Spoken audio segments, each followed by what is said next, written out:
The moment I stepped off the train at King's Cross Station, rain pierced the sky like shards of glass, a cold, unrelenting cascade that mirrored the storm gathering in my mind. My name is Kira Vaughn. I spent a lifetime outrunning my past, from the worn cobblestone streets of Leeds to the neon-lit corridors of London's financial district. I had built walls around my heart, brick by brick, with every late-night code session, every clandestine wallet I created on an encrypted server. Yet here I was, suitcase in hand, forced back into the eye of the storm I had tried so desperately to escape. It had been exactly 3 weeks since that fateful dinner at my parents' house, 3 weeks since Maureen and Derek Vaughn had cornered me at the kitchen table and demanded the password to my crypto holdings. That single moment had shattered every carefully crafted boundary I'd erected. Family loyalty, they'd told me, meant sharing everything. I had refused, and they had paid the price. The train rattled to a halt, and I stepped onto the platform, the smell of damp concrete and grease washing over me. Memories surfaced as I navigated the hustle of commuters, the echoes of my mother's laughter, hollow now, the faint scent of my father's aftershave, lingering long after he'd vanished from my life, the tattered photograph I had taken from their mantel, the one where my young face beamed at the camera untouched by betrayal. I hailed a black cab and settled into the back seat, heart hammering. Each shock of water against the tinted window reminded me of the decision I had made, the one that would redefine everything. I had spent the past weeks orchestrating my revenge, setting up an offshore trust in Cyprus, transferring the deed to their mortgage under the name Primrose Capital Trust, and manipulating interest rates with the precision of a heart surgeon. I thought of the letter I sent them at dawn, addressed to Derek and Maureen Vaughn, 14 Willow Road, Meanwood. Simple, cold. RE, account no. 04598XJ. Effective immediately, mortgage account 04598XJ is held by Primrose Capital Trust. Please direct all future payments and inquiries accordingly. My life in London had neither beginning nor end. They blurred into a continuous series of transactions. But here, on this winding road toward home, I felt the weight of each transaction like gold bars on my chest. The cab turned onto Willow Road, its Victorian homes standing silent as sentinels in the fog. My childhood house, once a sign of security, now looked like a crumbling castle on the brink of collapse. I paid the driver, his eyes flicking to the house as he waved me off. I barely noticed the way the pavement glistened beneath my boots. Inside, the house was suffocating. The front hall smelled like mothballs and regret. The wallpaper peeled at the corners, revealing cracks in the plaster, fault lines in a foundation that seemed destined to crumble. I ascended the stairs, each creak a reminder of every whispered argument I'd overheard, every silent accusation locked behind closed doors.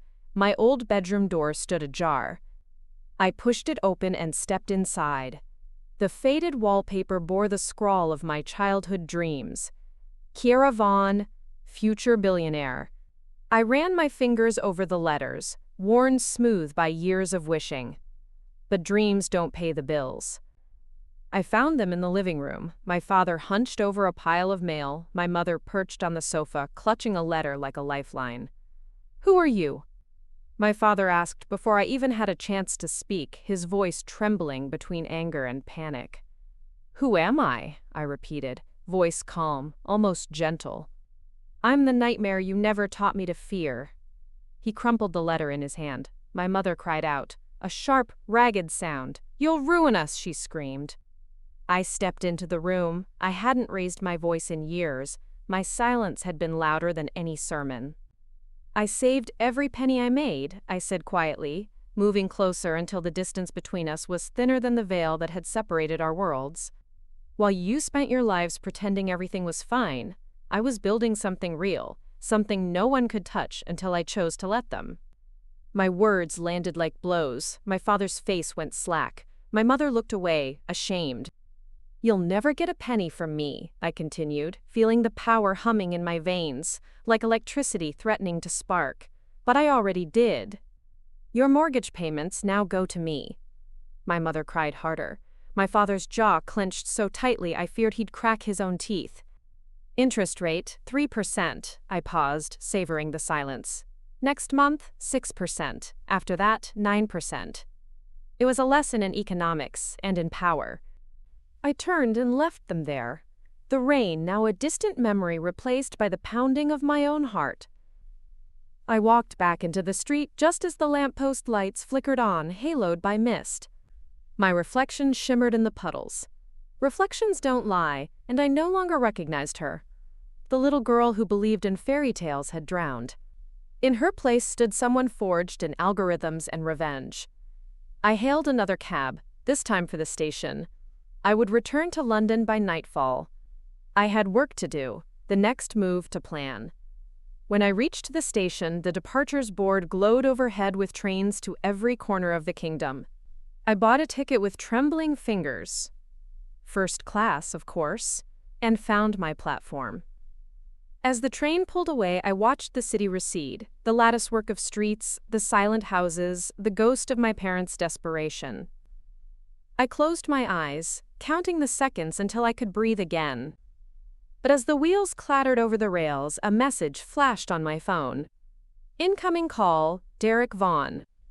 And in that moment, I realized this game had only just begun. The train rattled into the London dusk, a steel serpent gliding through the veins of a city that never really cared who you were, as long as you paid your fare and didn't make a mess. I pressed my forehead against the cold window, watching the blur of countryside surrender to the bruised skyline. Derek's name still glowed on my phone's call log, like an unhealed wound. I didn't answer. Instead, I did what I'd trained myself to do whenever my resolve threatened to crack. I went deeper into the code. Fingers tapping the soft blue light of my laptop screen, I checked the trust's ledgers, the mortgage details, the interest rate schedule. Each number felt like a brick laid into the foundation of a fortress I'd built alone. No cracks, no leaks, not anymore. I remembered the first time I'd invested in crypto. I was 19, sitting cross-legged on the creaky floorboards of my flat in Leeds, listening to the pipes hiss as the radiator struggled to keep the cold at bay. My parents had laughed when they found out. "Play money," my dad had sneered. "Digital nonsense. Real money is bricks and mortar." I suppose in some twisted way he was right, because now the bricks and mortar they'd always worshipped belonged to me. The carriage jolted and a paper coffee cup rolled along the aisle, tapping my boot. I picked it up, tossed it in the bin by the door, and glanced around. Nobody was paying attention to me. A young woman in an oversized trench coat, dark hair pulled into a severe knot at the base of her neck, laptop screen casting ghostly shadows under her eyes. But behind that plain exterior, I was on the cusp of becoming someone entirely different. My phone vibrated again. Derek, voicemail this time. "Kira, it's your father. Please, we can't afford this.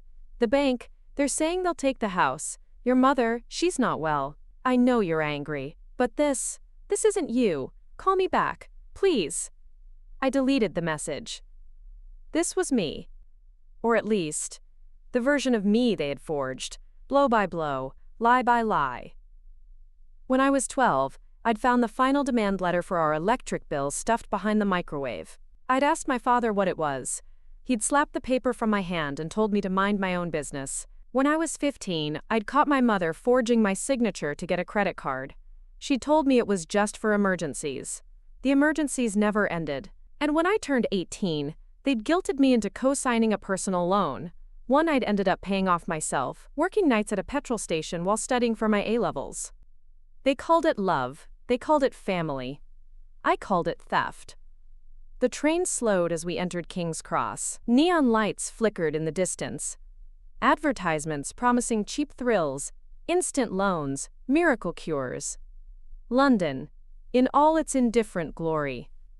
I pulled my coat tighter around me, stepped off the train and let the crush of people carry me toward the exit. I could smell the wet pavement, the fried chicken shops, the stale beer wafting from the pubs. It felt like freedom, in its own dirty, relentless way. Outside the station, the city hummed. Cars honked, night buses wheezed past, a group of teenagers shouted at each other in slang too fast for my tired brain to translate. I turned my collar up, ignored the drizzle soaking my hairline, and made my way toward the single place that felt truly mine, my flat in Islington. Small, yes, but every square meter was paid for, no mortgages, no loans, no signatures but mine. By the time I reached my block, my boots were soaked through. I climbed the narrow stairwell to the third floor, key ready. Inside, the warmth wrapped around me like a question I didn't have an answer for. I hung my coat by the door, toed off my boots, and flicked on the kettle. The windows rattled with wind. Somewhere in the street below, someone was yelling. London's lullaby. I made tea the way my mother had taught me, milk first, the way she'd insisted it was proper. It tasted like home and poison all at once. I sat cross-legged on the living room floor, laptop balanced on my knees. The Trust's website glowed at me, an oasis of numbers.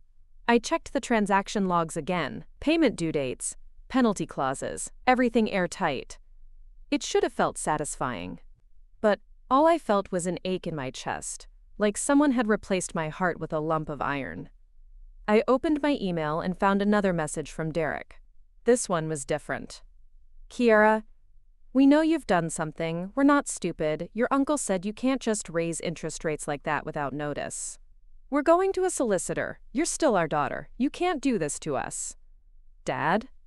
I laughed. It was sharp, dry, almost a bark. They taught me every loophole by accident. Years of watching them dodge bills, sweet-talk creditors, hide final notices under sofa cushions. They'd made me what I was. They thought they could play my game. They had no idea how far I was willing to go. I typed back. Dear Derek, Primrose Capital Trust has acted within its legal rights under the mortgage agreement signed on the 12th of May 2010. Please direct all further correspondence to our legal department. Best. Kiara Vaughn, Trustee. I hit send. I slept badly that night, dreams fractured by the sound of my mother's voice begging me not to go. The past clung to me like a second skin.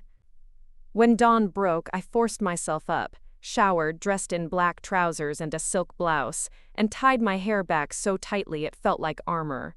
There was no time for guilt. The next phase demanded focus. I caught the tube to the law offices I'd retained months ago.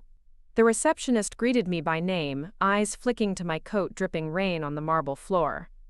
Ms. Vaughn, Mr. Desai is ready for you. Mr. Desai, my solicitor. Brilliant, discreet, expensive. Exactly the kind of man you wanted when you needed to bend the rules without breaking them. He motioned me into a glass-walled conference room, poured me a glass of still water, and sat opposite, tablet in hand. They know it's you, he said simply. I know, I replied. He raised an eyebrow. They'll fight it. I'm counting on it, I said. He didn't flinch. That's what I paid him for. Calm in the face of chaos. He tapped his screen, pulled up my parents' payment history. They'll default within 3 months if they don't make drastic changes. Good. He paused. Do you want to evict them? I didn't answer, not because I didn't know, but because I did. He closed the file. You understand, this could get ugly. Press coverage. Social media. They'll paint you as a greedy daughter who threw her own parents onto the street. They made me sign over my future before I'd even built it, I said, voice low. They've bled me dry since I was 16. I'm just collecting the debt. He nodded once. I'll keep you protected. The trust's structure is ironclad. They'll never find your personal assets. Good. I stood, smoothed my blouse, and offered my hand. He took it without hesitation. Outside, the city roared. I could feel its heartbeat syncing with mine. Relentless, unsympathetic, unyielding. I walked through the crowds, past the suits and the schoolchildren, past the homeless man who sat outside the Preet every day shaking his paper cup at the world. I dropped a 20 in. He didn't look up. By the time I reached my flat, my phone was buzzing again. This time, it wasn't Derek. Unknown number. Meet me. It's about your parents. Midnight. Southwark Bridge. No name, no explanation, just coordinates dropped like breadcrumbs on a trail I hadn't planned to follow. Part of me knew I should ignore it, walk away, Let the legal machine chew through the mess until there was nothing left but empty rooms and foreclosure signs. But another part, the part that still saw myself as that little girl standing at the window, watching the rain and hoping for a miracle, needed to know. At midnight I'd be there. I closed my laptop, the blue light blinking like a heartbeat. And for the first time since I'd bought that mortgage, I felt something I hadn't felt in years. Fear. The clock struck midnight like a threat. I stood at the edge of Southwark Bridge, the Thames below me a restless artery slicing through the city's ribcage. Wind cut at my coat, carrying with it the damp promise of rain. I pulled my scarf tighter around my neck and checked the screen of my phone for the 100th time. No new messages, no new clues about who had summoned me here with nothing but a cryptic text. Unknown number. Meet me, it's about your parents. Midnight, Southwark Bridge. Part of me wanted to believe it was a prank. Some coward hiding behind burner phones and cheap drama. But the other part, the part that knew how debt, greed, and secrets could tangle into something far more dangerous, understood this was no prank. A shadow moved at the far end of the bridge. My pulse stuttered. I shifted my weight, feeling for the slim pocket knife tucked in my coat sleeve. An old habit from nights spent counting the coins in my pocket, praying no one would notice how vulnerable I looked walking home from the late shift. The figure came closer, face hidden under the brim of a rain-slick cap. They paused just out of reach, hands shoved in their pockets.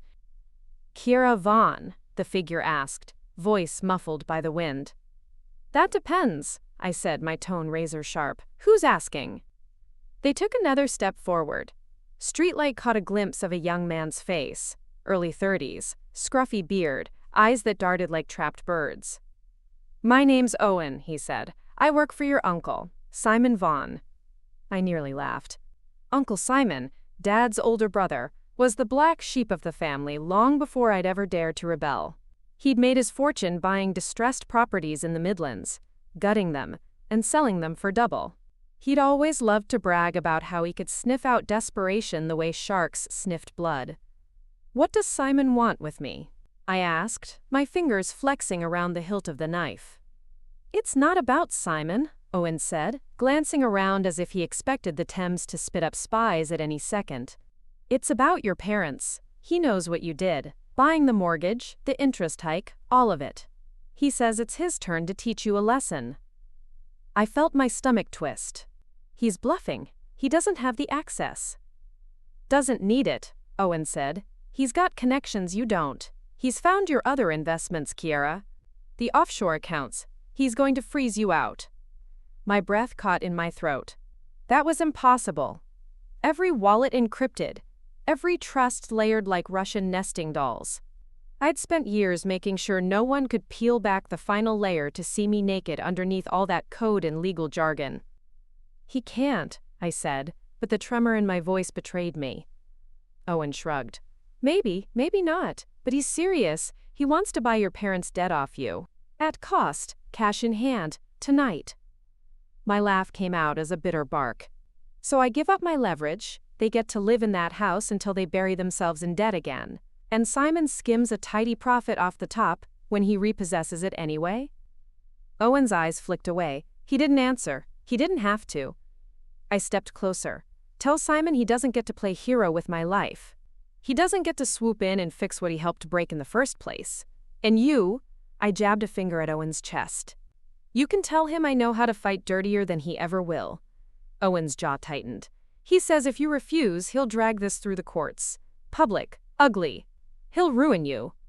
I wanted to say I didn't care, that I could weather the scandal, that I was stronger than any skeleton he thought he could pull from my closet. But the image hit me like a punch. My name splashed across headlines. Tech heiress evicts own parents. Neighbors whispering. Clients pulling out.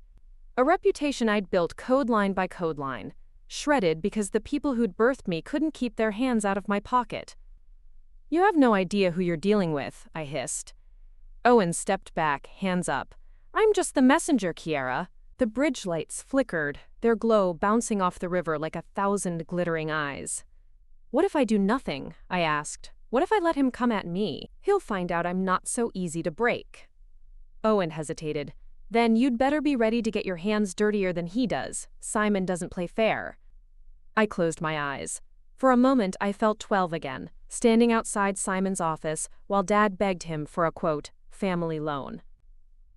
I remembered the hush money Simon gave my mother when she threatened to go to the papers with his mistress story. Family. It was a word that tasted like ash. I opened my eyes and met Owen's gaze. Tell Simon I'll think about it. Owen nodded. He looked like he wanted to say more but thought better of it. He turned and melted into the mist, footsteps swallowed by the roar of the city. I leaned on the bridge railing, wind whipping my hair into my eyes, my mind spiraling through every scenario. Simon coming for me. My parents twisting the knife with every sob story they fed him. The press, the lawyers, the vultures circling. I pulled out my phone and tapped a number I hadn't used in years. Hello? A woman's voice answered on the first ring, groggy with sleep. Amira, I said, my voice trembling for the first time in weeks. It's Kiera, I need you. Amira exhaled a sharp laugh. Well, this must be Armageddon if you're calling me at this hour. Where are you? Southwark Bridge, bring the toolkit. She paused. Are we talking digital or physical? Both. Jesus, Kiera, you really know how to pick your battles. I didn't answer. I watched the water churn beneath me, black and merciless. When Amira arrived 20 minutes later, she was wearing a leather jacket that made her look more like an underground hacker than the cybersecurity consultant she'd become. Her dark eyes sparkled with something I hadn't felt in weeks: purpose. What's the job? She asked, lighting a cigarette and shielding the flame from the wind with her hand. Simon Vaughn, I said. He thinks he can sink me. I need to know everything. Who he's paying, how he's planning to dig into my trust. I want every back door sealed, every rat flushed out. Amira blew out a thin stream of smoke, grinning. Oh, this'll be fun. I've missed you, Kiera. You always did have the nastiest enemies.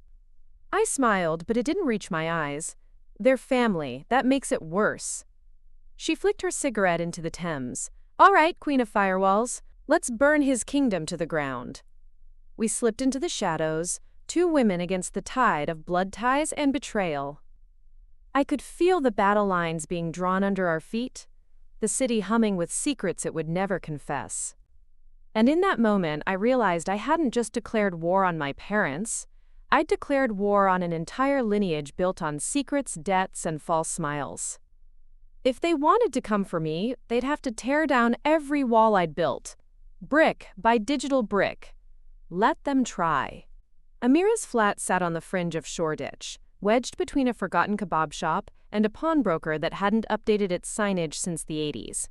Inside, the place was a bunker disguised as a loft, blackout curtains, walls lined with secondhand servers humming like a swarm of bees, monitors flickering with code, news tickers, and open chat windows where ghosts spoke in strings of encryption.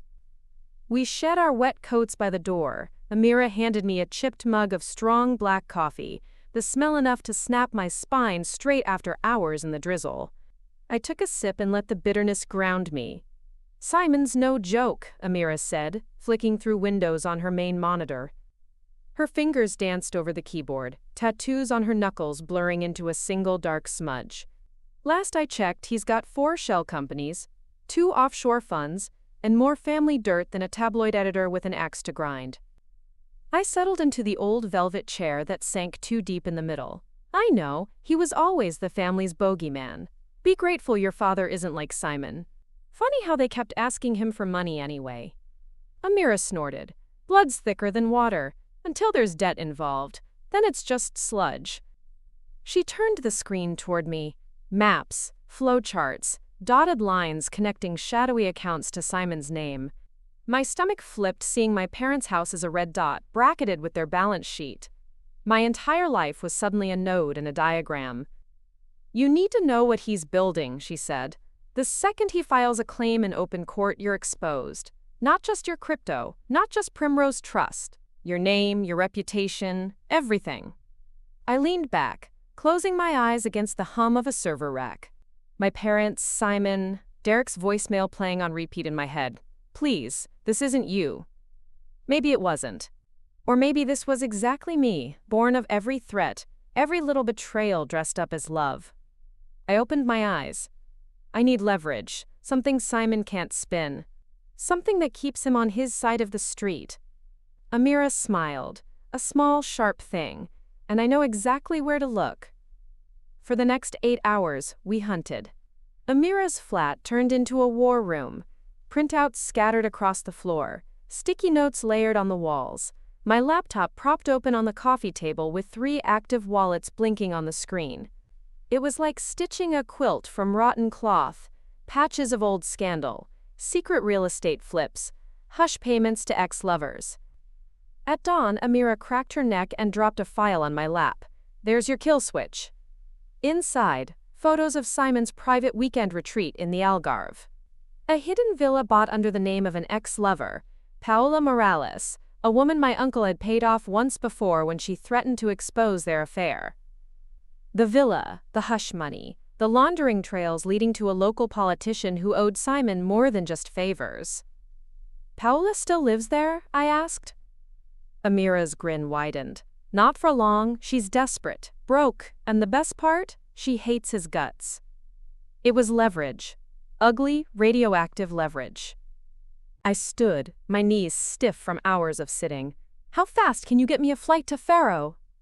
Amira cracked her knuckles. Under an alias? 6 hours. We'll pull cash from the alt wallets. No card trails. You'll be a ghost before you land. While she worked, I showered in the cramped bathroom, the mirror fogged with condensation. I stared at my reflection, a face more angular than it had been a year ago, shadows beneath my eyes like bruises that never healed. I wondered what my parents would say if they could see me now, a creature forged in cold fire, chasing a lead in a foreign country to protect what they'd tried to steal. By noon, we were back on the street. Amira shoved a thick envelope of cash into my hand and double-checked my forged travel documents. I didn't ask how she got them. Some questions don't need answers. At Heathrow, I sat in the boarding area, surrounded by families headed for sun-kissed beaches, honeymooners, and retirees chasing warmth they'd never find back in the drizzle. I felt none of it. My mind buzzed with numbers, deadlines, the icy weight of what would come next. I landed in Faro at sunset. The air smelled different, saltier, softer. I'd been there once, years ago, on a family holiday that ended in a screaming match because Dad gambled away the holiday fund on blackjack. Funny how memories cling like cobwebs. Paola's villa sat on the edge of a cliff, white stucco walls glowing pink in the dusk. I climbed the path alone, my trainers crunching on gravel. When I knocked, the door swung open before my knuckles hit it a second time. Paola Morales looked older than I remembered from grainy tabloid clippings, mid-40s, hair bleached platinum, eyes lined with the kind of exhaustion you don't sleep off. She wore a silk robe that didn't hide the bruises on her arms. "Kiera Vaughn," she drawled, leaning against the frame. "Did Simon send you?" I shook my head. "I'm here to ruin him. You want in?" She barked out a laugh, then stepped aside, motioning me in with a flick of her cigarette. The living room smelled of stale wine and cheap air freshener. I perched on a wicker chair while Paola poured herself a glass of something red and cheap. "You're Derek's girl," she said. "The one who bought her parents' house out from under them. Savage." I winced but didn't flinch. "Family makes you savage." She raised her glass. "To that." We talked long into the night. She told me stories I could barely process. Backhand payments, intimidation, property fraud, a politician in Lisbon who owed Simon his career. Each word Paola spun was a thread I could pull until the entire tapestry unraveled. "You'll need proof," she said, voice hoarse from too many cigarettes and too many years keeping secrets. "I've got files, emails, photos, even audio. He made me record calls with the mayor's fixer. Blackmail insurance, you know?" She cackled at my expression. Men like Simon always think they're smarter than the women they screw over. When dawn threatened the horizon, I stood to leave, a flash drive tucked into my pocket like a grenade. "What'll you do now?" I asked. Paola shrugged. "Disappear. South America, maybe? I'm done with him, done with all of it." I wanted to believe her. Maybe she'd vanish. Or maybe she'd find another monster to cling to. Some people only know how to live in the shadows. Back at my hotel, I encrypted the files, uploaded backups to servers Amira had secured, and drafted the email I'd never dreamed I'd write.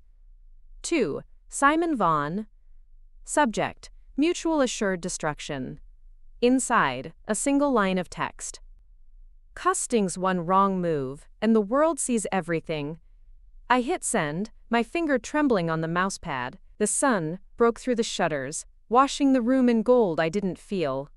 I knew he'd call. I knew the threats would come, wrapped in velvet and iron. But I also knew he'd think twice before dragging me through the courts now. The king's castle had termites in its walls. My phone buzzed. Derek, again. I let it ring out. Then Maureen. Then both, messages stacking up like unpaid bills. Please, Kiara, we're sorry, talk to us, come home. But there was no home left, only a battlefield, and I was done retreating. When I stepped onto the balcony, the breeze from the sea hit my face like absolution. For the first time since this all began, I felt the ghost of a smile tug at my lips.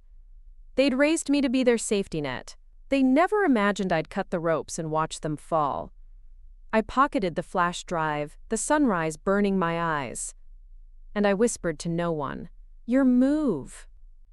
The flight back to London was a blur of half-slept hours and turbulent dreams.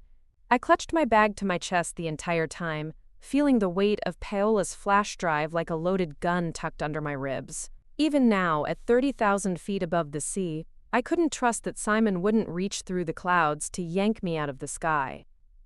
When the plane finally touched down at Heathrow, the city greeted me with its usual gray drizzle, an indifferent chorus of car horns and clipped voices echoing through the arrivals hall. I blinked against the fluorescent lights, trying to shake off the exhaustion.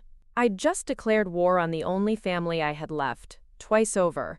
And yet the world outside moved on, unaware that my whole life now balanced on the edge of a USB stick. Amira was waiting at the exit gate, hair pulled into a knot, black hoodie drawn tight around her shoulders. She didn't smile. She never did when we were in the middle of a job. "Get in the car," she said, shoving a takeaway coffee into my hand. "You look like hell." "Love you too," I croaked, forcing the hot liquid down my throat.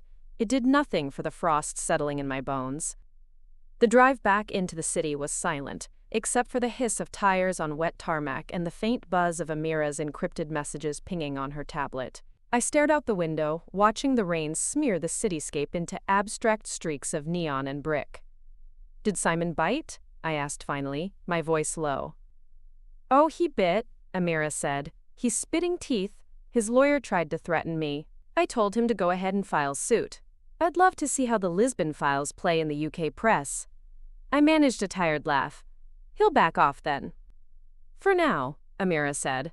"But don't kid yourself. He's not done. Men like Simon never are." We pulled up to my flat in Islington. It looked the same. Brick facade, cracked windowsill, the same chipped paint on the front door. But stepping inside felt different now, like crossing the threshold into a fortress instead of a sanctuary. Inside, I dropped my bag, kicked off my shoes, and let myself collapse onto the couch. Amira prowled the room, checking the router, the camera feeds, the alarm system. Her presence was my only proof that I hadn't lost my mind completely. "You need sleep," she said, flicking off the overhead light. "I need a plan," I muttered. She tossed a blanket over me. "Sleep first. War later." I dreamed of water that night.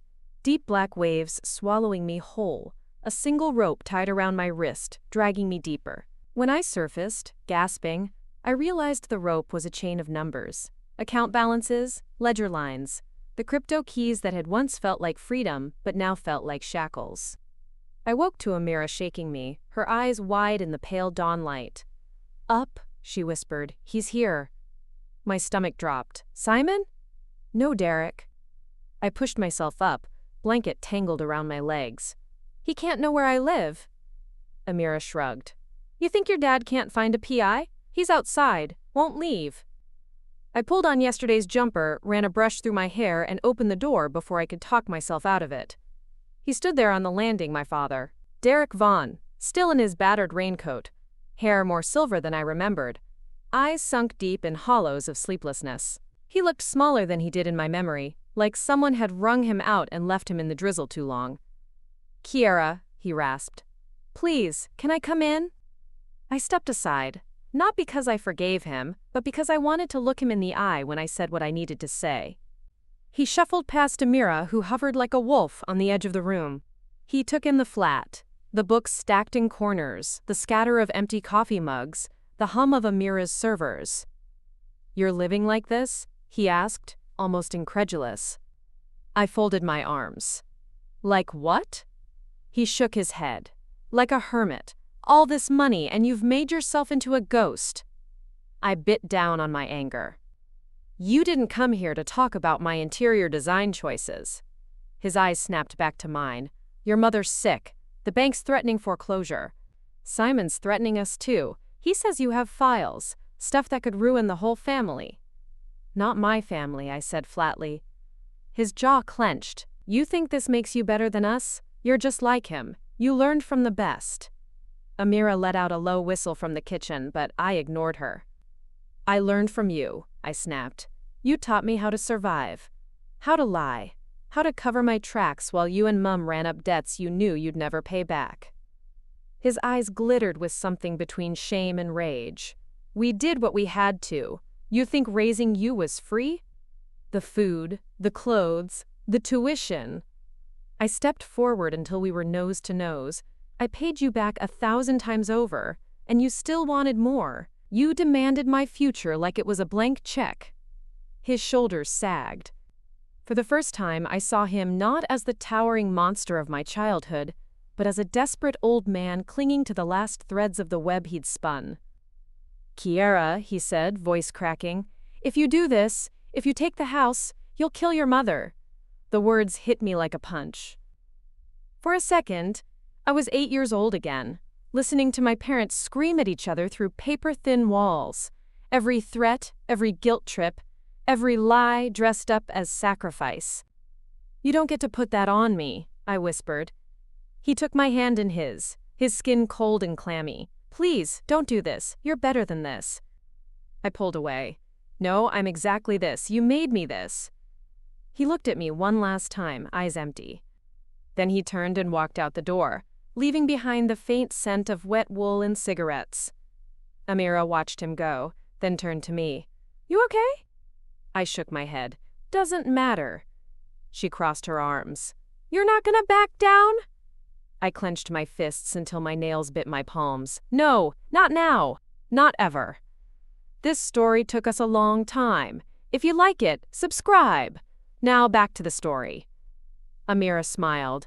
Small, sharp. "Then let's finish it." I watched the door swing shut, a line drawn in the concrete. And I knew, without a doubt, there was no going back. The door had barely latched behind Derek before I heard the scrape of Amira's chair. She moved like a shadow, quick, decisive. I could feel the charge in the air, like the moment before a thunderclap. "Your father's not going to disappear," she said, pulling her hoodie tighter around her thin frame. "Neither will Simon. They're cornered, and cornered animals bite." I sank onto the edge of the sofa, staring at the line on the floor, where the front door's light cut into the dim flat. My throat ached from holding back the shout I'd wanted to fling in Derek's face. I'd spent so many years craving an apology, a sign that they'd meant it when they said I was their daughter. Not just a living, breathing ATM. But no apology came. Only more threats, more guilt, more hooks they thought they could bury under my skin. "Good," I said, surprising myself with how calm it sounded. "Let them bite. I'm done hiding." Amira's grin was a quick flash of teeth. She loved when I got like this. Hard, unyielding, ready to play the game on my own terms.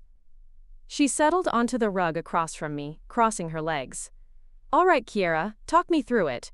We've got Simon on a leash with Paola's files. But he'll find another angle. He'll turn your parents into martyrs. The media eats that up. The poor, helpless retirees, chewed up by their ruthless tech genius daughter." I snorted. "So we flip it. They want a story? I'll give them one." Her eyes gleamed. "You're thinking press?" I shook my head. "Not yet. Not until I've made this bulletproof. They need to understand who they're dealing with. No backdoors, no soft spots. We lock every angle down. Amira's fingers drummed against her knee. Your assets? Encrypted, but I want you to break into them. She raised a brow. You want me to test your own fortress? I nodded. If you can find a crack, Simon can too. She whistled low. You've gone full paranoid. I love it. I stood and started pacing the small room, my steps tracing the same threadbare patch of carpet. Simon knows I bought the mortgage through Primrose Trust. He'll try to spin it as fraud. But the trust is legal, the buyout above board. They signed the paperwork when they refinanced. Amira grinned. And the interest hike? Within contract limits. All clauses activated when they defaulted. He'd have to prove undue influence. Good luck with that when he's knee-deep in his own scandals. She tapped her temple. Smart, but you're still exposed on the court of public opinion. He'll leak your parents' side, sobbing Maureen. Noble Derek, living on tea and biscuits while their cruel daughter counts Bitcoin on a yacht. My laugh cracked like glass. Let them. I'll show them the truth. Which is? I crossed to my laptop, fingers flying as I pulled up folders. Old bank statements, credit card receipts, the loan agreements Derek made me sign when I was barely old enough to vote. I turned the screen to Amira.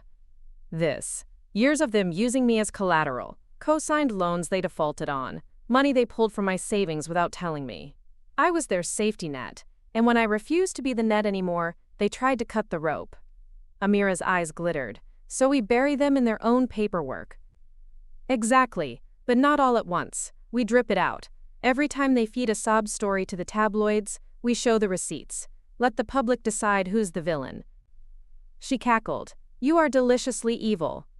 I'm not evil, I said quietly. I'm free. We worked until dawn, hunched over screens, piecing together the timeline of every pound they'd siphoned from my life.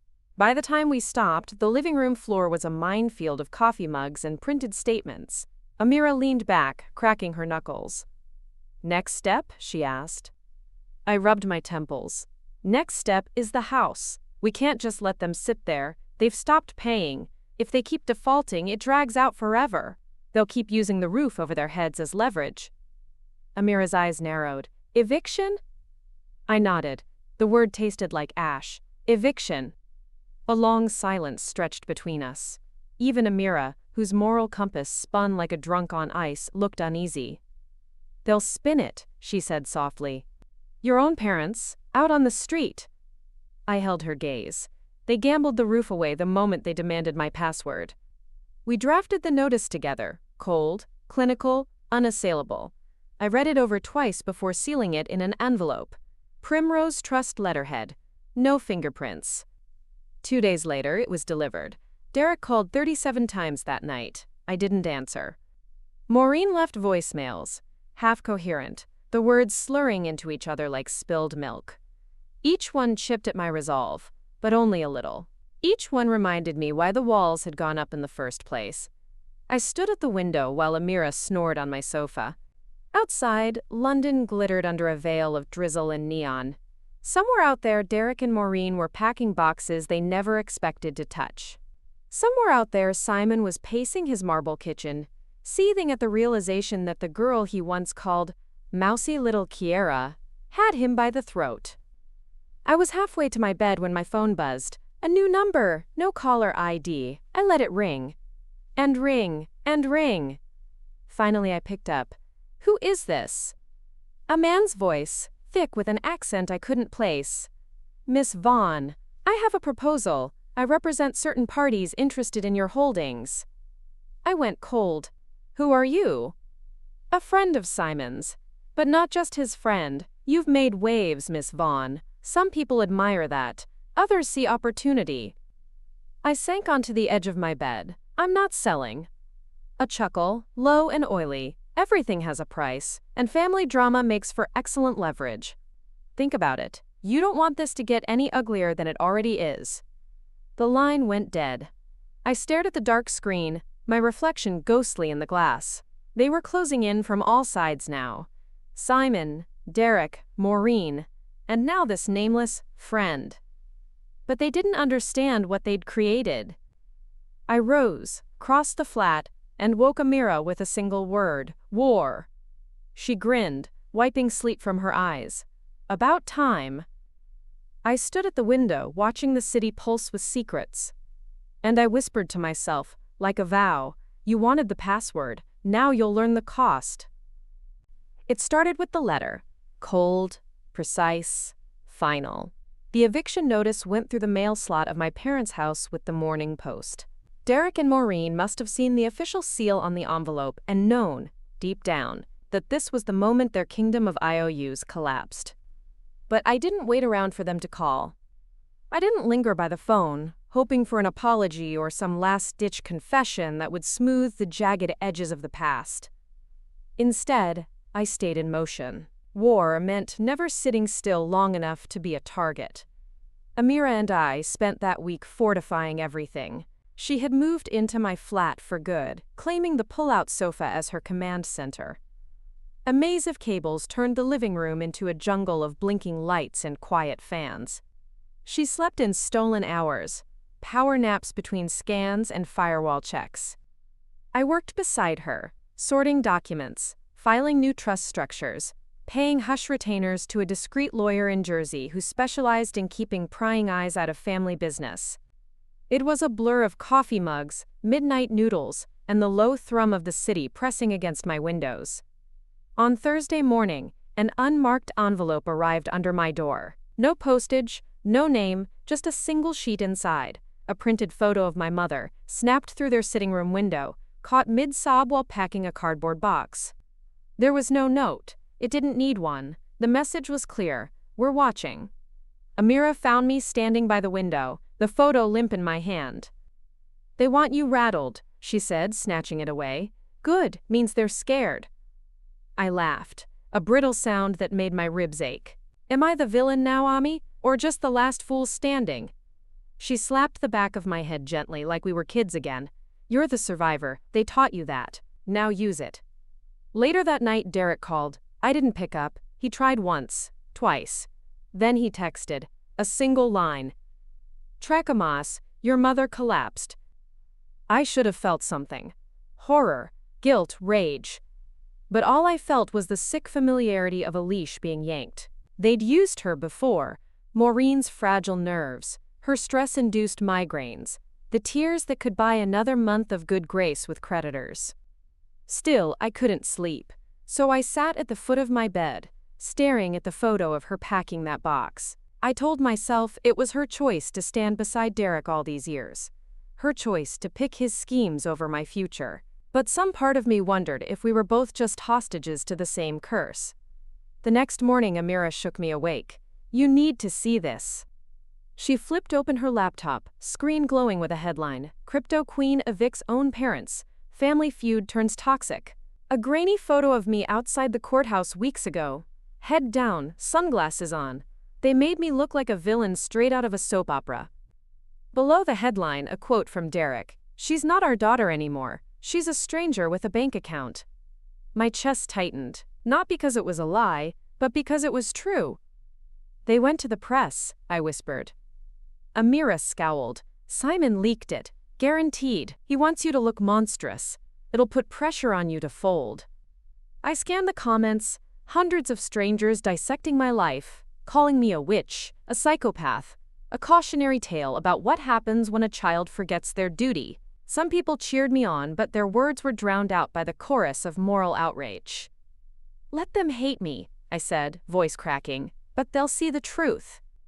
And so, we did it. The next morning, I released the receipts.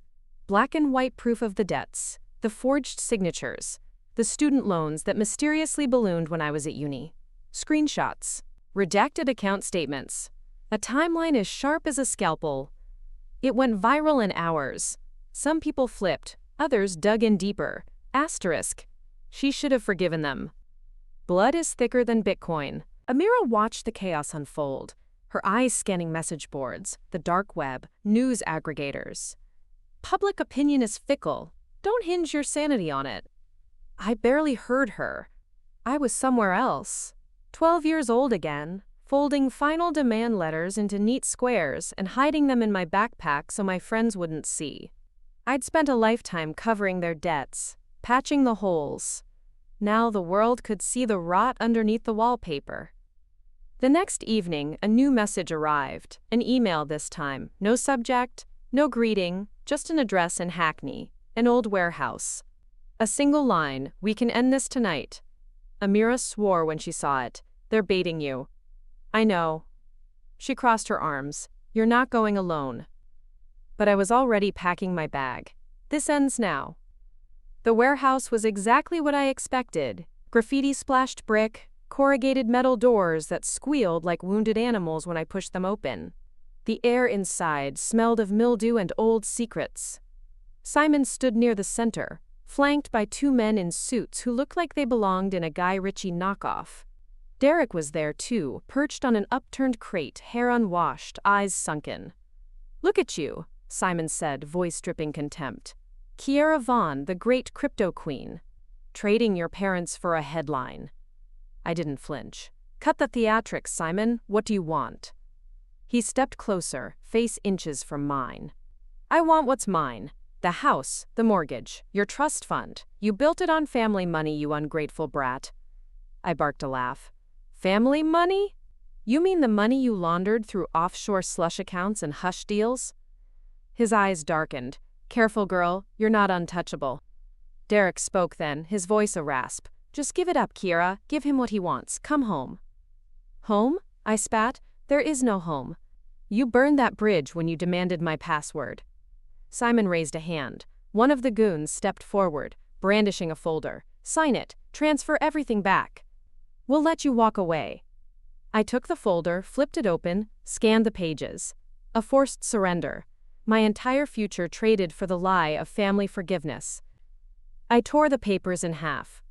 Simon lunged, but before he could grab my wrist, Amira's voice rang out. "Step back." She emerged from the shadows, camera in hand, its red light blinking. "Smile for the live stream, boys. The world's watching." Simon froze, eyes darting to the camera, then back to me. "You think this scares me?" I stepped close enough to see the sweat glistening on his temples. "It should. One word from me and every skeleton in your closet hits the front page. Paola. The Algarve Villa. Lisbon's mayor. It all burns." The suits shifted uncomfortably.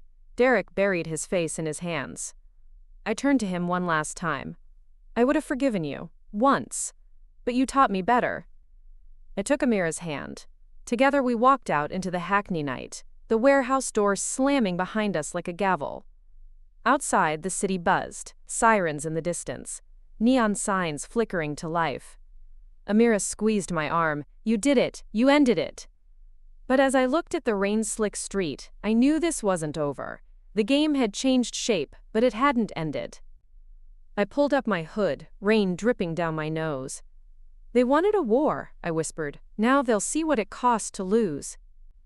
Rain turned to sleet that night as Amira and I trudged back to my flat. Neither of us spoke on the bus ride across the city, our clothes still damp from the Hackney warehouse showdown. I watched the blur of London's sodium lights streak past the fogged windows, each street corner and bus stop a reminder of how far I'd come from the kids stuffing final notice letters into my school bag.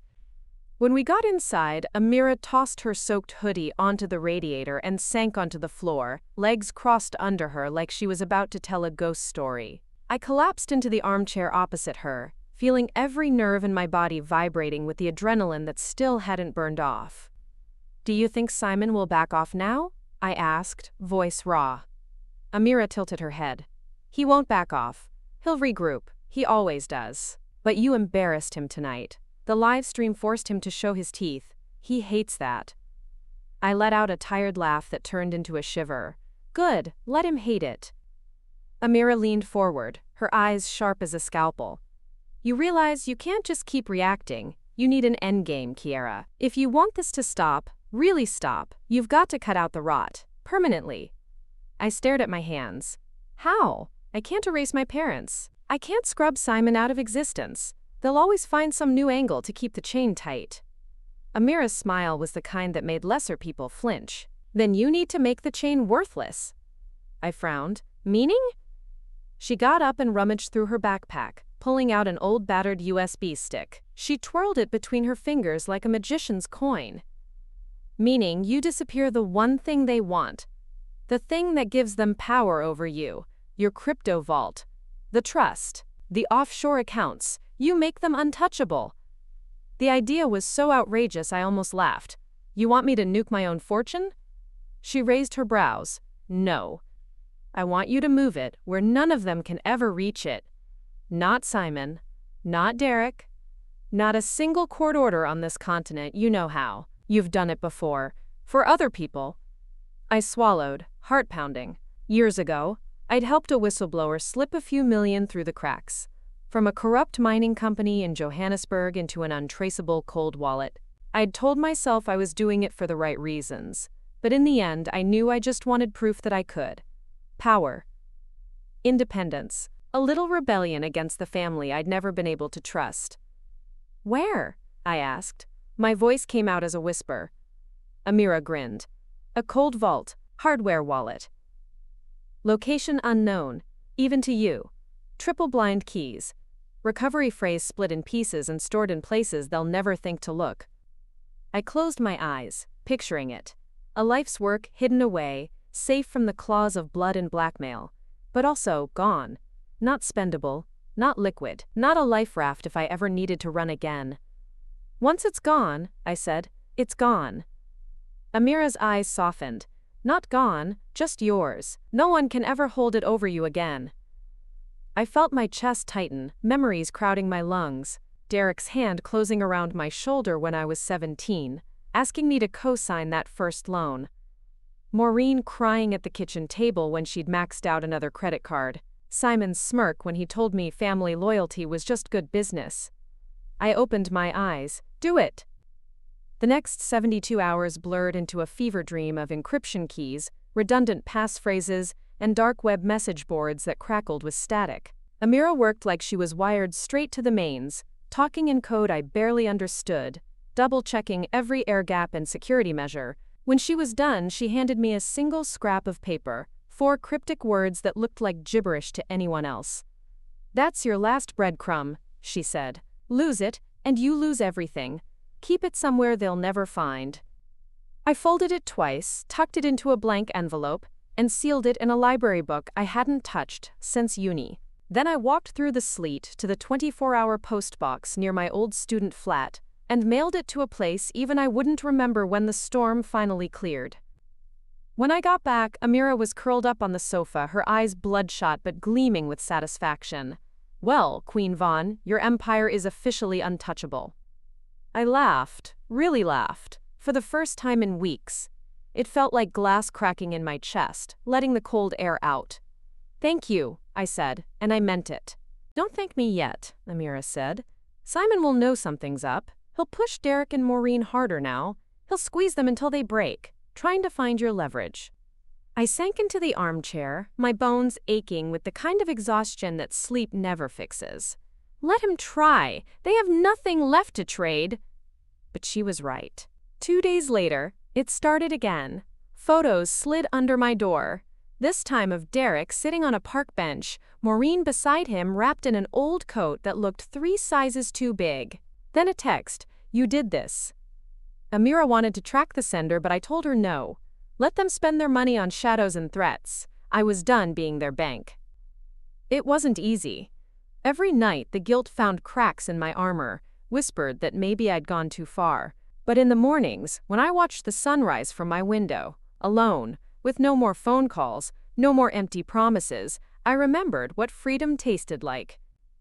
A week later I got the letter, not from Derek, not from Simon, from Maureen, scrawled on cheap-lined paper, folded into thirds like a school note.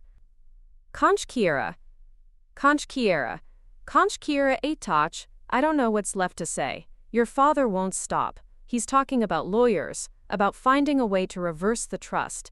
He says he'll take it to court. He says he'll tell everyone what you did.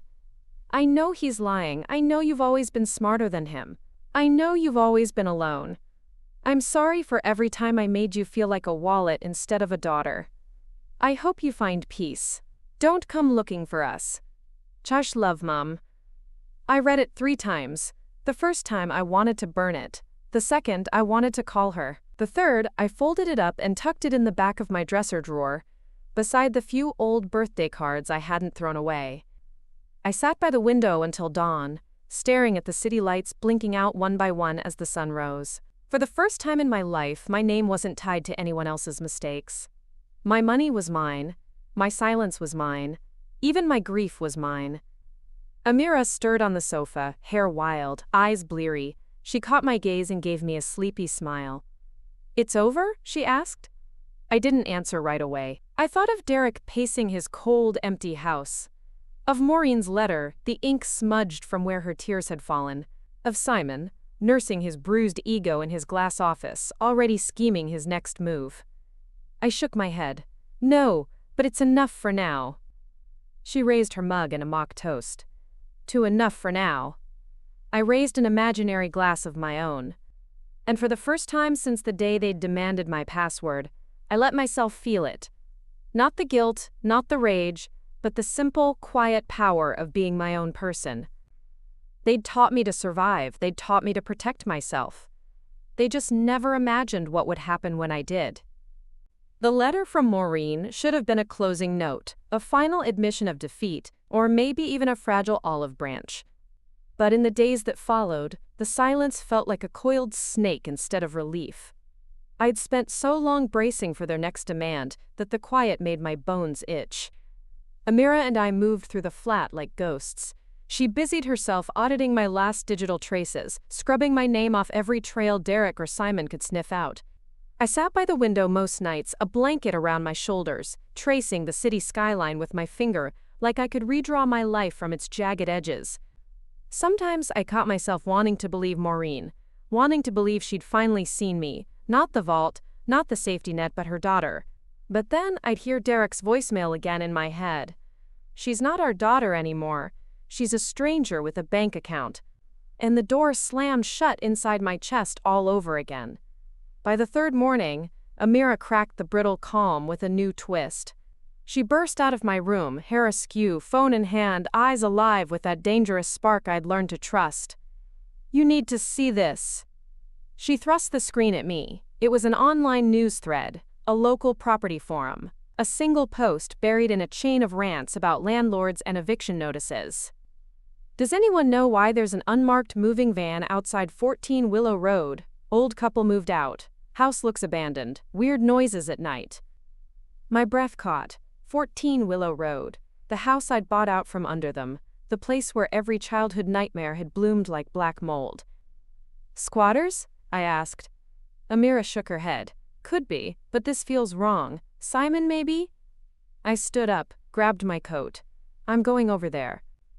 Amira blocked the door. "Kiara, no, it's bait. They know you can't leave it alone. They want me to be scared. I'm not scared, not anymore." Her eyes softened. "Then I'm coming with you." We pulled up outside Willow Road just past midnight. The street looked the same as when I was a teenager. Lampposts flickering, hedges overgrown, the air thick with that damp smell only northern suburbs seemed to cling to. The house stood dark. The curtains in my old bedroom were half open, a sliver of moonlight catching on the peeling wallpaper I'd once covered in posters and dreams.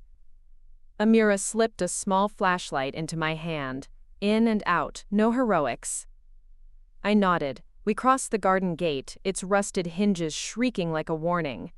The front door was unlocked. A single push and we were inside, our footsteps muffled by the threadbare carpet.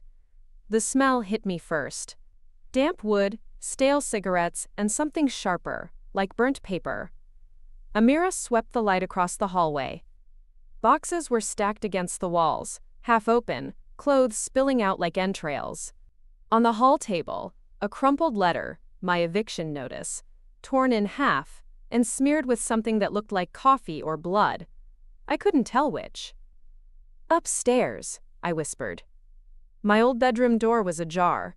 I nudged it open with my foot. The bed was stripped bare, mattress stained and sagging. But what made my stomach drop was the writing on the wall. My name, scrawled over and over again in marker. Kiara, Kiara, Kiara, a madman's mantra. Amira sucked in a sharp breath. "Derek?" A creak from the landing made us both spin. There he was. Derek Vaughn, or what was left of him. He looked like he'd been living rough for weeks.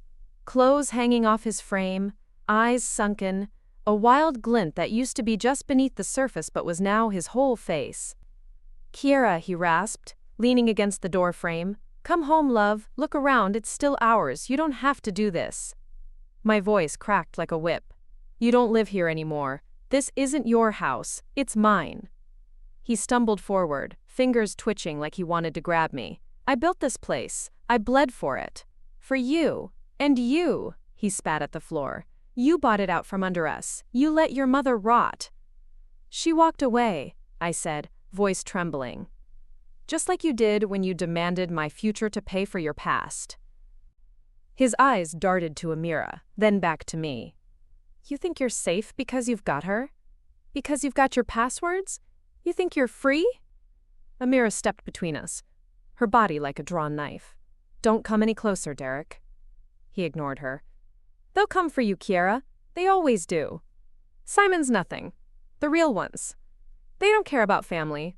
They'll rip you apart. You think you're the only one who knows how to bury secrets in paper and code?" I felt my knees wobble.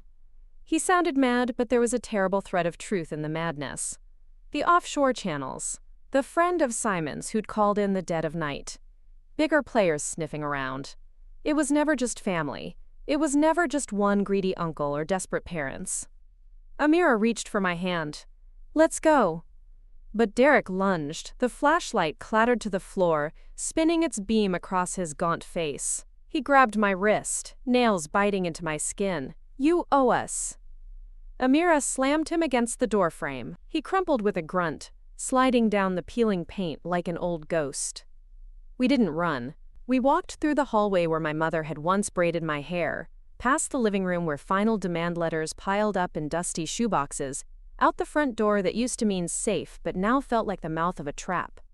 Back in the car, I stared at my hands. Derek's skin was under my fingernails. His words rattled in my chest like loose coins. Amira started the engine. "You okay?" I didn't answer. Instead, I pulled up my phone, found the contact for the friend who'd threatened me, and typed one line. Asterisk. "I'm ready to talk. Tomorrow. Name your place." Amira's eyes snapped to mine. "What are you doing?" I held her gaze. "I'm cutting the chain for good. But first I'm going to find out how deep this goes." She nodded once. "Then I'm with you." I leaned back against the headrest, the city lights strobing across the windshield. One house, one family, one password. And now a truth so much bigger than all of it.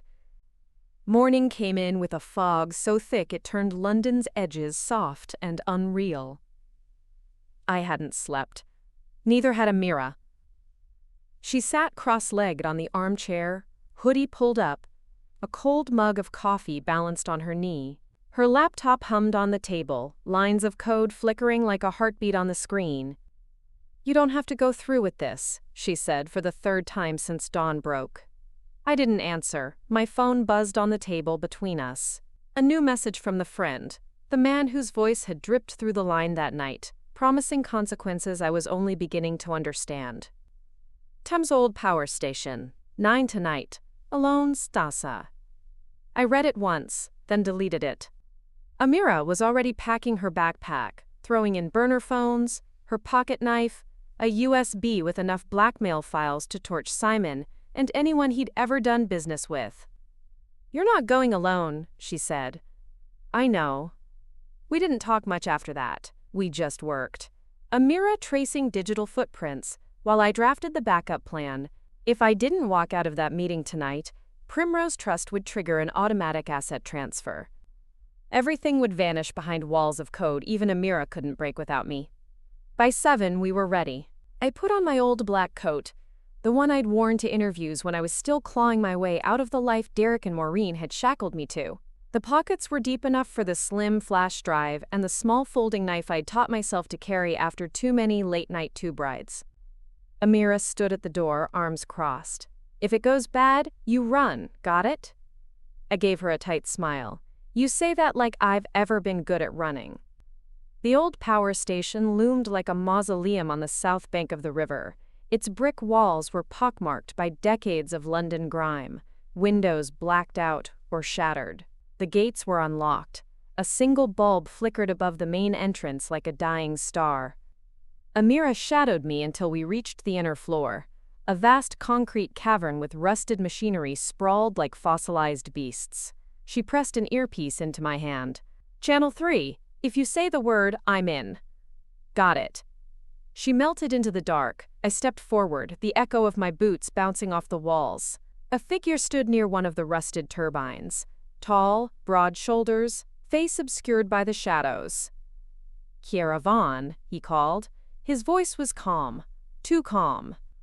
I stopped 10 feet away. "You have a name?" He chuckled. "Call me Bishop." "All right, Bishop, you wanted to talk, so talk." He stepped closer, letting the dim light catch the sharp angles of his face. Mid-40s, shaved head, eyes that didn't blink enough to be normal. He looked me up and down like I was an interesting puzzle he hadn't quite finished yet. "You've made waves, Kiera. Simon Vaughn's not the only one who profits off debt. When you cut him off, you cut into deeper pockets." "Family pockets," I shot back, "and I'm not giving them a penny more." Bishop tilted his head. "Not about pennies. It's about precedent. If everyone your uncle owes starts pulling stunts like yours, well, that's bad business. We like things tidy, predictable." I clenched my fists. "So you want me to roll over? Hand back the trust, the mortgage, everything? Pretend they didn't try to bleed me dry?" He smiled, and it made my skin crawl. No, we want you to work with us. You're good at what you do, ghost accounts. Paper trails no one can follow. You've built a neat little blueprint for laundering crypto through family trust structures. We want that." My stomach twisted. "So that's what this is? You're not here for my parents. You're here for the blueprint." He shrugged. "Why waste a mind like yours on petty revenge when you could make real money, real power? Simon's small time. With us, you'd never have to hide again. You'd have people protecting you, not threatening you." I laughed, a sharp, brittle sound that echoed off the concrete. "You want to own me the same way they did, just dressed up fancier." His eyes darkened. "It's a choice, Kiera. We can make you very comfortable, or very uncomfortable." I reached into my pocket, thumb brushing the knife's cool metal. "Try it. I'm not some scared little girl anymore." Bishop took another step. "If you say no, you'll lose everything. The press will bury you in scandal. The courts will drag you through mud, and your parents. Do you really want to see how far we can push them?" I felt a pulse in my ear, Amira's code tap. She was listening, ready. I forced myself to smile. "You think you know everything about me, Bishop? You think you can squeeze me the way they did? Here's the thing." I pulled the flash drive from my pocket, holding it between us like a fuse. "You're not the only one who knows how to keep secrets. I've got enough dirt on Simon, on every shell company you've got your claws in. You hurt me. I leak it all. One push of a button and the banks come knocking." Bishop's eyes narrowed. For a moment I saw the predator inside him slip. "You won't do it. You've got too much to lose." I laughed again, this time a low, steady sound that even scared me. "That's where you're wrong. They took everything from me once. I survived it. I'll survive it again. But you? You lose everything when this goes public." His shoulders tensed. I could see him weighing the next move, threat, bribe, or brute force. But before he could choose, a shape moved behind him. Amira stepped out of the shadows, phone in hand. "Smile, Bishop, you're live." The red streaming light blinked. The tiny hidden mic on my coat collar had caught every word. Bishop snarled, lunging for me. I stumbled back. Amira moved faster. Her knees slammed into his ribs, dropping him with a grunt. The flash drive skittered across the floor. I grabbed it, hard hammering. He lay there, gasping. "This isn't over." I crouched beside him, eyes locked on his. "No, but your part is."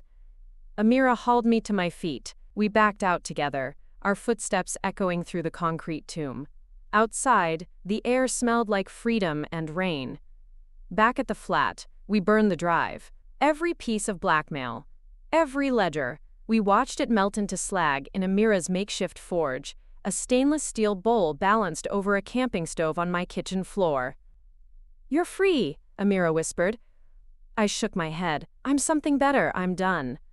The next morning I checked my phone one last time.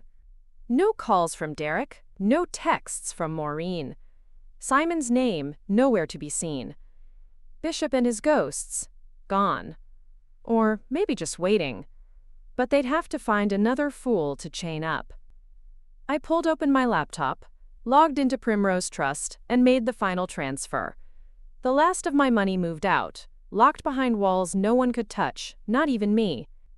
Amira stood in the doorway, arms folded, watching me close the screen. "So what now?" she asked.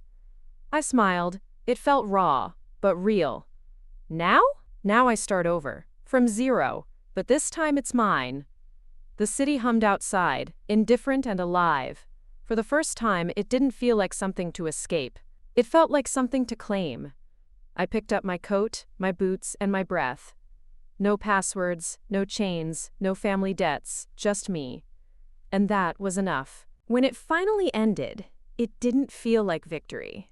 It felt like an empty room after a storm, every secret rattling in the rafters like loose bones. I stood at my flat's window, the city spread out beneath me in fractured neon. Behind me, Amira snored softly on my old pull-out sofa, exhaustion written in the curve of her shoulders. We'd won, but winning came at a cost. 3 days had passed since we torched Bishop's leverage. 3 days since I pressed the final transfer button and watched my digital fortress melt into ghost wallets buried under layers of encryption even I could barely trace. No more passwords for them to demand. No more golden rope around my throat. And yet the phone stayed quiet. Simon had gone silent. Derek's number vanished from my caller log, like he'd never existed. Maureen's last letter sat on my desk, its edges curling like it wanted to disappear too. I knew what they were doing, licking their wounds, whispering to the few who'd still listen that their daughter had betrayed them, left them with nothing. Maybe they believed it. Maybe they'd always believed the myth that family means endless forgiveness. I wanted to feel guilty. Instead, I felt a brittle sort of peace. I had never asked for their debts, their secrets. I'd carried them anyway, until my spine curved with the weight. But not anymore. I found myself drifting through the city those final days, wandering the streets of Shoreditch and Islington with my hands buried in my pockets, watching strangers hurry past, heads bent against the drizzle. I didn't recognize the girl reflected in the cafe windows, hair scraped back, dark circles under her eyes, a half smile that looked like it might break if you breathed on it wrong. But she was free. On the last morning, I left the flat before Amira woke up. I slipped a note under her laptop. "Thank you for everything. If you ever need a fortress, you know where to find me. K." I carried nothing but a backpack stuffed with clothes, my laptop, and the single battered library book that held the last fragment of my vault. I dropped it into the return slot at King's Cross. Let the next borrower wonder at the strange slip of paper buried between its pages. The air outside bit at my cheeks as I walked, past the rows of gray houses, past the newsstand that still carried last week's gossip about the, quote, crypto heiress who destroyed her parents. They would move on. Everyone always did. In this city, stories get replaced faster than street sweepers can scrub the sidewalks clean. By the river, I stopped. Watched the Thames churn under the bridges, a restless artery that never stopped moving, like me. My phone buzzed, an unknown number. My chest tightened, some leftover reflex, a tiny bruise where trust used to live, but I answered anyway. "Kiera?" A woman's voice, soft, familiar. "Maureen?" I asked, though I knew. "It's me." A cough, then silence. "Your father, he's gone." The words drifted into me like cold water. Not gone like dead, gone like disappeared. I could hear it in her voice. He'd run, maybe with what little they had left. Maybe to Simon, maybe to some other fool who'd promise him forgiveness. I didn't ask. "I'm sorry," I said, and I meant it. Not for him, for her. For the way we'd both spent years, trying to love a man who only knew how to love himself. "Are you happy now?" she asked. No anger, just tired. I looked at the river, its surface fractured by wind and rain. "I don't know, but I'm free." A pause, a ragged breath. Then she hung up. No goodbye. No, I love you. Just the soft click of an old door shutting forever. I slipped the phone into my pocket. The wind stung my eyes. Maybe that's why they watered. I turned my back on the river, shouldered my bag, and kept walking. A month later, I sat on a bench outside a small bank in Edinburgh. Different city, different skyline, same bones underneath. I'd opened an account in a name I'd never used before. Not because I needed the money. I didn't even know if I'd ever touch what was buried in that cold vault. It was the principle, a seed, planted in ground no one else could claim. Behind me, the world carried on. Tourists snapping photos of castles, parents pushing prams, lovers arguing over where to eat. No one looked at me twice. A girl on a bench, legs tucked under her, sketching a plan in a battered notebook. A man passed by selling tiny paper roses for spare change. I bought one. Bright red. Fragile as hope. In that moment, I realized something I'd forgotten. Surviving is not the same as living. They'd taught me to survive. Derek, Maureen, Simon, even Bishop. They'd shown me every trick for keeping my head above water when the debts rose higher than my lungs could reach. But living was something I'd have to teach myself. I stood, slipped the paper rose into my notebook, and walked into the wind. No password could buy me out of the future. No vault could guarantee safety. But that was the point. I wasn't here to hide anymore. I was here to begin. And if the past ever came clawing back through the cracks, I'd know exactly where to bury it. After all, they'd made me an expert. 2 more great stories are next. Don't miss them. Subscribe and turn on notifications.